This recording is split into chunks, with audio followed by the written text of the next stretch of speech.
গোবিন্দ বললেন, ও বুঝতে পেরেছি। দেখো দেখো, আজ শরৎ পূর্ণিমার রাতে আকাশে দেখো পূর্ণিমার কিরণে বনভূমি আলোকিত হয়েছে। ওই চন্দ্রের কিরণ এসে পড়েছে যমুনার জলে, যমুনার জলে ছালাকে ছালাকে শব্দ করছে, কি অপূর্ব তরঙ্গায়িত হচ্ছে।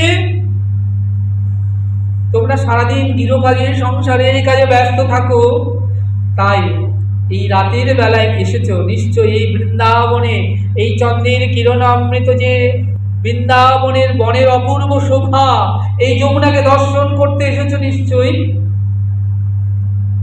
আর তা যদি না হয়, তোমরা আমার কাছে এসেছো, আমার কাছে কিছু চাইতে এসেছো।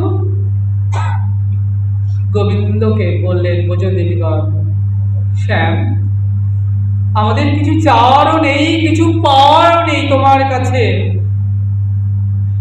তাহলে কেন এসেছো জানো? জানো গোপী, জগতের জীব একটি চন্দনে তুলসী মাখিয়ে আমার চরণে দিয়ে এটা চায়, বলে আমাকে অর্থ দাও, টাকা দাও, আমাকে রোগ মুক্তি করে দাও, আমার মেয়ের জন্য ভালো পাত্র এনে দাও, আমাকে সুখ দাও, আমাকে দোতলা বাড়ি করে দাও, দাও দাও দাও দাও, শুধু চায় আর চায়। আমি তো বিশ্ব ব্রহ্মাণ্ডের অধীশ্বর, তোমরাও নিশ্চয়ই কিছু চাইতে এসেছো আমার কাছে। গোপীরা বললেন, শ্যাম, তুমি তো আমাদের অন্তরের সংবাদ সবই জানো, তুমি তো জানো সব কিছুই।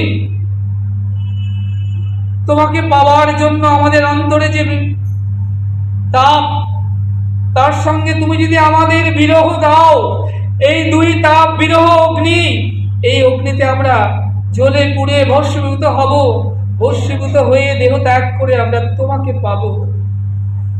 আমরা মরবো, মরবো, নিশ্চয়ই মরবো, কিন্তু আমরা কালাকে ছাড়বো না। ব্রজদেবীগণ বললেন, আমরা কিছু চাইতেও আসিনি, কিছু নিতেও আসিনি, আমরা দিতে এসেছি তোমাকে। গোবিন্দ বলেন, কি দেবে আমাকে? আমি বিশ্ব ব্রহ্মাণ্ডের অধীশ্বর, কি নেই আমার ভান্ডারে? বলেন, যা নেই তোমার ভান্ডারে আজ আমরা তোমাকে তাই দেব।